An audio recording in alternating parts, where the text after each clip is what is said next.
परमार्थ की पगडंडी रॉय के साथ रोचक कथाएं।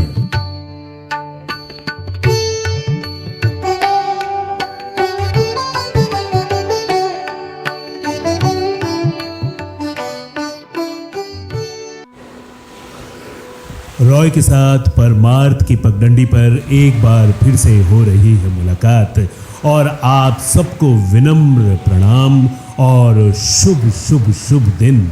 बहुत दिनों के बाद आपसे हो रही है मुलाकात, क्योंकि मैं कई कार्यक्रमों में यहाँ वहाँ माता के चरणों में कभी अपने आप को समर्पित कर रहा था, तो कभी यात्राओं में विभिन्न धार्मिक स्थलों, विभिन्न अन्य प्रकार के कार्यक्रमों में भाग लेकर आप तक तरह तरह के कार्यक्रम प्रस्तुत कर रहा था। इस वजह से परमार्थ की पगडंडी पर मुलाकात नहीं हो पाई। तो आज से फिर चर्चा शुरू करते हैं कथाओं की, और आज की कथा हमारे 12 ज्योतिर्लिंगों की श्रृंखला के अंतर्गत आज कथा रामेश्वर ज्योतिर्लिंग की, यानी कि 11वें ज्योतिर्लिंग की। रामेश्वर ज्योतिर्लिंग तमिलनाडु के रामनाथपुरम में स्थित है। ये स्थान हिंदुओं के 4 धामों में से एक भी है। मान्यता है कि इसकी स्थापना स्वयं भगवान श्री राम ने की थी। भगवान राम के द्वारा स्थापित होने के कारण ही इस ज्योतिर्लिंग को रामेश्वरम नाम दिया गया है। जैसा कि हमने आपको बताया कि इस ज्योतिर्लिंग की स्थापना मर्यादा पुरुषोत्तम भगवान श्री रामचंद्र जी ने की थी। स्कंद पुराण में इसकी महिमा विस्तार से वर्णित है। रामेश्वर ज्योतिर्लिंग के विषय में ये कथा कही जाती है कि जब भगवान श्री रामचंद्र जी लंका पर चढ़ाई करने के लिए जा रहे थे, तब इसी स्थान पर उन्होंने समुद्र की बालू से शिवलिंग बनाकर उसका पूजन किया था। ऐसा भी कहा जाता है कि इस स्थान पर ठहरकर भगवान श्री राम जल पी रहे थे कि आकाशवाणी हुई कि मेरी पूजा किए बिना ही जल पीते हो। इस वाणी को सुनकर भगवान श्री राम ने बालू से शिवलिंग बनाकर उसकी पूजा की तथा भगवान शिव से रावण पर विजय प्राप्त करने का वर मांगा था। उन्होंने प्रसन्नता के साथ ये वर भगवान श्री राम को दे दिया। भगवान शिव ने लोक कल्याणार्थ ज्योतिर्लिंग के रूप में वहां निवास करने की सबकी प्रार्थना स्वीकार कर ली और तभी से ये ज्योतिर्लिंग यहाँ विराजमान है। रामेश्वर ज्योतिर्लिंग के विषय में एक दूसरी कथा भी प्रचलित है। जब भगवान श्री राम रावण का वध करके लौट रहे थे, तब उन्होंने अपना पहला पड़ाव समुद्र के उस पार गंधमादन पर्वत पर डाला था। वहां बहुत से ऋषि और मुनिगण भगवान श्री राम दर्शन के लिए उनके पास आए। उन सभी का आदर सत्कार करते हुए भगवान राम ने उनसे कहा कि पुलत्स्य के वंशज रावण का वध करने के कारण मुझ पर ब्रह्म हत्या का पाप लग गया है। आप लोग मुझे इससे निवृत्ति का कोई उपाय बताइए।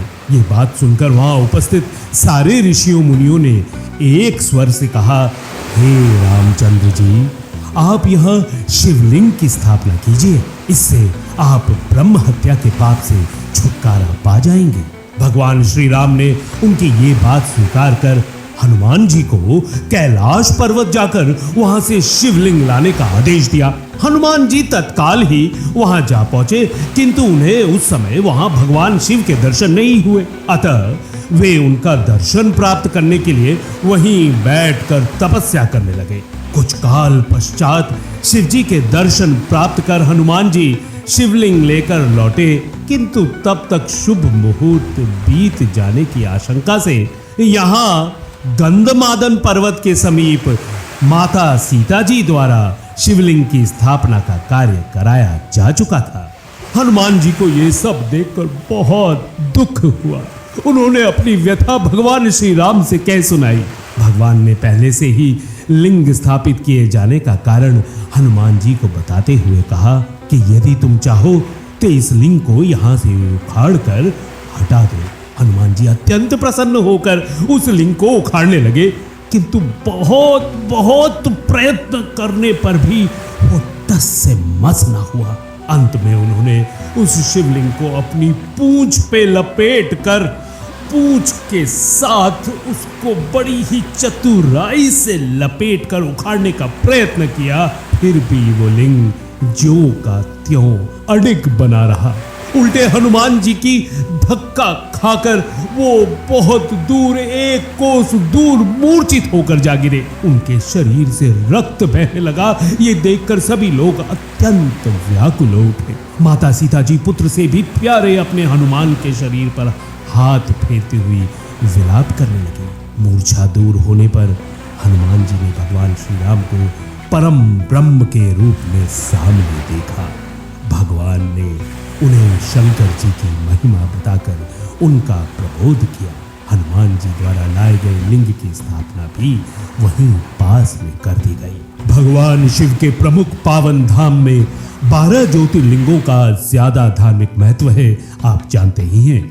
मान्यता है कि इन ज्योतिर्लिंगों को किसी ने स्थापित नहीं किया है, बल्कि वे स्वयं प्रकट हुए हैं। हिंदू धर्म से जुड़े 4 धामों में से एक रामेश्वरम ज्योतिर्लिंग तमिलनाडु के रामनाथपुरम जिले में स्थित है, जैसा कि हमने आपको बताया। और इस ज्योतिर्लिंग की दक्षिण भारत में वही मान्यता है जो उत्तर भारत में काशी विश्वनाथ ज्योतिर्लिंग की है।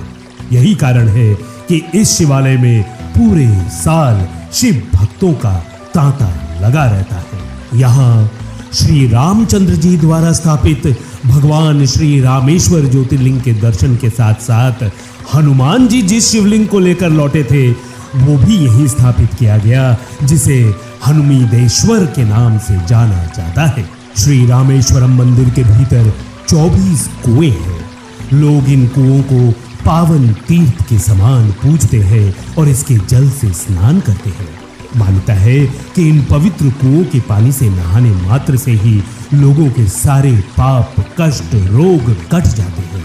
इन कुओं के बारे में मान्यता है कि इन्हें भगवान श्री राम ने अपनी बाण से उत्पत्त किया था।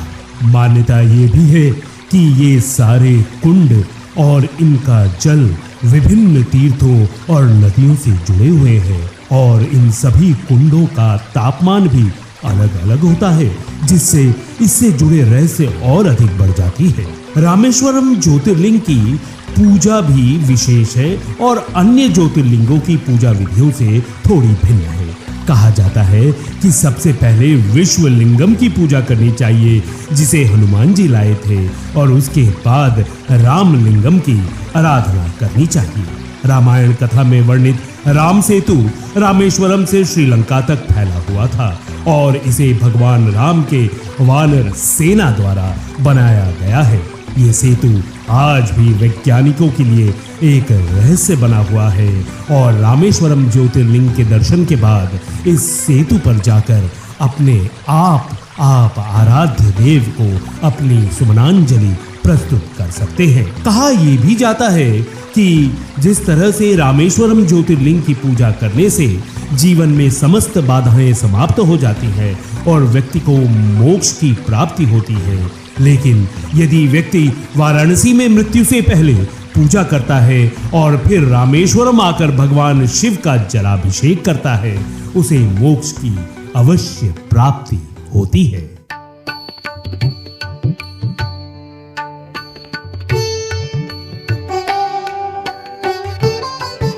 रॉय के साथ रोचक कथाएं, परमार्थ की पगडंडी।